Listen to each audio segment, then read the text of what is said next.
News junction Bangla দেখার জন্য চ্যানেলটি অবশ্যই সাবস্ক্রাইব করুন আর বেল আইকনে টাচ করে সব নোটিফিকেশন পান সবার আগে। লাইক, কমেন্ট এবং শেয়ার করতে ভুলবেন না। সভাপতি এবং সঞ্চালক খুব সুন্দর সঞ্চালনা করছে। আমি সত্যি এখানে যখন প্রবেশ করছিলাম এতটা ভেতরে একজন এরকম সঞ্চালক দেখে আমি সত্যি অভিভূত হয়েছি।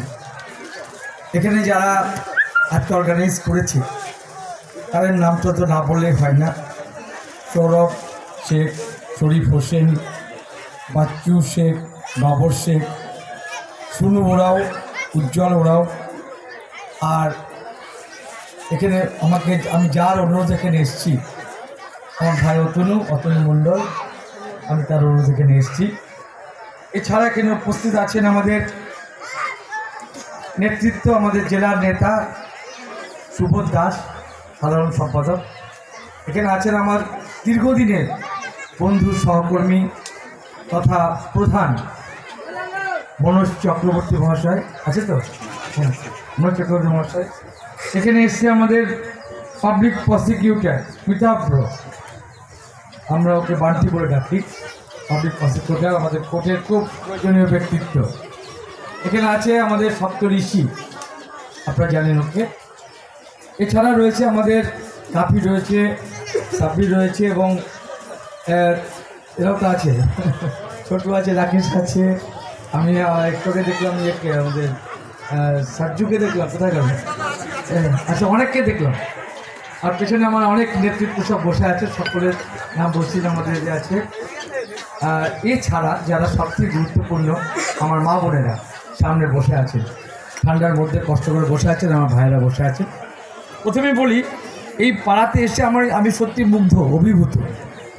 এত ভেতরে, একটু ভেতরে এসে, এত ভেতরে না, একটু ভেতরে এসে যে এত সুন্দর একটা পরিবেশ, আর এই পরিবেশের সব থেকে সৌন্দর্য বৃদ্ধি করেছে এই আমাদের পাশে গির্জা। সত্যি সুন্দর মন্দির, মসজিদ বা গির্জা যাই হোক না কেন, সেটা পবিত্র তো নিশ্চয়ই।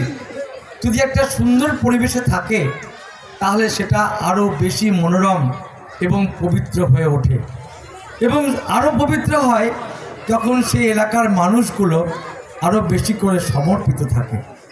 আমি এখানে আসার পর থেকে আমি অনুভব করছি যে এখানকার মানুষগুলো সত্যি খুব সুন্দর। আজকে এই দিনটা খুব পবিত্র দিন, ক্রিসমাস। আমি সবাইকে হ্যাপি ক্রিসমাস জানাচ্ছি, ক্রিসমাসের শুভেচ্ছা জানাচ্ছি, আমার নমস্কার, ধন্যবাদ, প্রণাম জানাচ্ছি। পাশাপাশি আমি এটা বলবো যে আজকে যে উপলক্ষে বড় দিন, যেটা মহান মানুষের জন্ম হয়েছিল। একটা কথা আছে, জন্ম হোক যথা তথা, কর্ম হোক ভালো। তা তিনি সেই বেথলেহেম শহরে আস্থা বলে জন্মগ্রহণ করেছিলেন, কিন্তু তার কর্ম তাকে বিশ্ববিখ্যাত করেছে। এই ধরাধামে, এই বিশ্ব পরিমণ্ডলে তিনি আজকে মহান হয়েছেন তার কাজের মধ্য দিয়ে, তার ত্যাগের মধ্য দিয়ে, তার বাণীর মধ্য দিয়ে নয়। তাকে আমরা ক্রুশবিদ্ধ অবস্থায় দেখতে পাই। এখনই গির্জায় ঢুকলে যাকে আমরা বলছি মহান আমাদের ভগবান, যার কাছে আমরা আমাদের শান্তি, আমাদের সুখ, আমাদের স্বপ্ন সাকার করার জন্য প্রার্থনা করছি, তাকেই আমরা দেখছি ক্রুশবিদ্ধ অবস্থায়। কেন? তাহলে কি তাকে আমরা অসহায় অবস্থায় দেখছি? তিনি ক্রুশবিদ্ধ না, তিনি অসহায় নন। তিনি এই ক্রুশবিদ্ধ অবস্থার মধ্য দিয়ে জীবকুলকে এই শিক্ষা দিয়েছেন যে আমাদের সংসারে আমাদের শুধু চাহিদা রয়েছে, শুধু দাও দাও, শুধু চাহিদা রয়েছে। আমরা কিছু পেতে চাই, আমরা কি দিতে চাই? আমরা চাই না, আমরা শুধু পেতে চাই। পেলাম না, এই কথাটাই বলে থাকি। যীশুখ্রিস্ট কিন্তু যখন ক্রুশবিদ্ধ হয়েছেন তখন তিনি বলেছেন, হে ঈশ্বর, তুমি এদের ক্ষমা করো।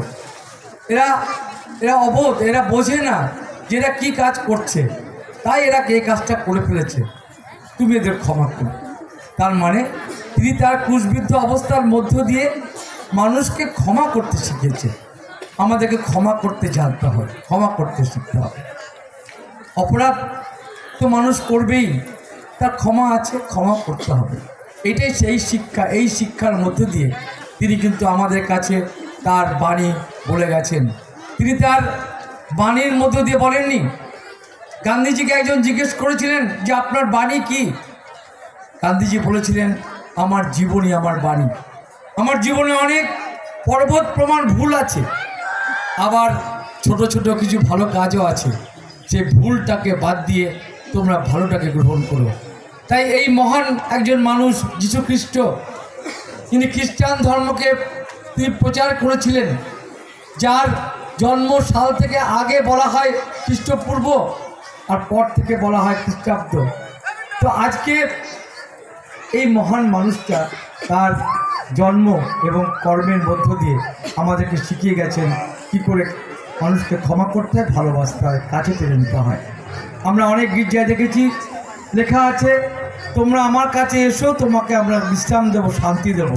মানে ঈশ্বরের কাছে গেলে, আমরা গির্জায় গেলে আমরা শান্তি পাই, আমরা বিশ্রাম পাই। তো আজকে এই পাড়াতে, এই গ্রামে এসেও, এই পাড়াতে এসেও সত্যি যেন আমরা মনের আরাম এবং প্রাণের বিশ্রাম আমরা পেলাম। আমার খুব ভালো লাগছে এই মা বোনেদের সান্নিধ্যে আসতে পেরে, আপনাদের সকলের সান্নিধ্যে আসতে পেরে।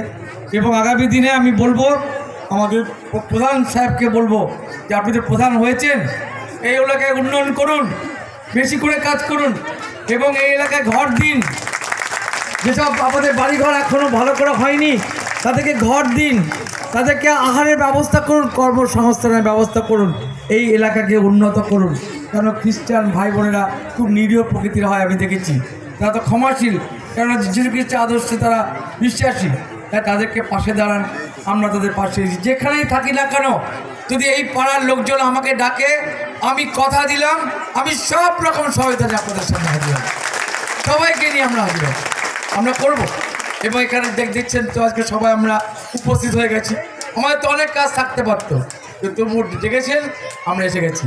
বারে বারে আসার ইচ্ছা রইল এখানে, এই পাড়াতে, এই জায়গাতে, এই গির্জাতে। তাই আপনাদেরকে সকলকে ধন্যবাদ জানাই। আজকের দিনটা খুব ভালো আপনাদের কাটুক, উৎসব মুখরিত হয়ে উঠুন, উৎসব পালন করুন, আনন্দ করুন, আর সবাইকে সবার কাছে টেনে নিন। এই কথা বলে সবাইকে ধন্যবাদ জানিয়ে, সবাইকে আমার শুভেচ্ছা দিয়ে আমার সংক্ষিপ্ত বক্তব্য শেষ করছি। সবাই ভালো থাকবেন, ধন্যবাদ, নমস্কার, হ্যাপি ক্রিসমাস সবাইকে। হে সূর্য, শীতের সূর্য, হিমশীতল সুদীর্ঘ রাত তোমার প্রতীক্ষায় আমরা থাকি। যেমন প্রতীক্ষা করে থাকে কৃষকদের চঞ্চল চোখ ধান কাটা রোমাঞ্চকর দিনগুলির চোখে। হে সূর্য, তুমি তো জানো আমাদের গরম কাপড়ের কত অভাব। সারা রাত খড়কুটো জ্বালিয়ে এক টুকরো কাপড়ে কান ঢেকে কত কষ্টে আমরা শীত আটকাই। সকালের এক টুকরো রোদ্দুর, এক টুকরো সোনার চেয়েও মনে হয় দামি। হ্যাঁ বন্ধুরা, সেই এক টুকরো রোদ আর এক টুকরো কম্বল যার জন্য এই শীতের দিনে আমরা চেয়ে থাকি, সেরকমই আরও কিছু মা বোনেরা মঞ্চে আসছেন। আমাদের যে মায়ের হাতে এবার কম্বল তুলে দেবেন মাননীয় বিশিষ্ট সমাজসেবী এবং অধ্যাপক শ্রী সপ্তঋষি সাহা মহাশয়, তার হাত দিয়ে আমরা এই মায়ের হাতে একটি শীত বস্ত্র তুলে দিচ্ছি। সেই সঙ্গে আমরা সত্যি কৃতজ্ঞ এই সমস্ত মা বাবা ভাই বোনদের প্রতি। আমরা তার হাত দিয়ে একটি কম্বল আমাদের এক মায়ের হাতে তুলে দিলাম, মাননীয় শ্রী সপ্তর্ষি সাহা মহাশয় তুলে দিলেন। আর আমি আবারও বলবো যে মা বোনেরা সামনে বসে রয়েছেন, একটু করতালি দিন আপনারা। আমরা জানি ঠান্ডার মধ্যে অনেকক্ষণ ধরে বসে রয়েছেন আর অনেকবার করতালি দিয়েছেন, তবু আপনাদের করতালি, আপনাদের ভালোবাসা, আপনাদের হাসি, এইটা দেখবার জন্যই আমাদের এই মঞ্চ, এই দিনগুলো আমরা উপহার স্বরূপ আপনাদের সামনে তুলে ধরি। আমরা পরবর্তীতে যে মা বা বোনকে ডেকে নিচ্ছি তার হাতে বস্ত্র তুলে দেবেন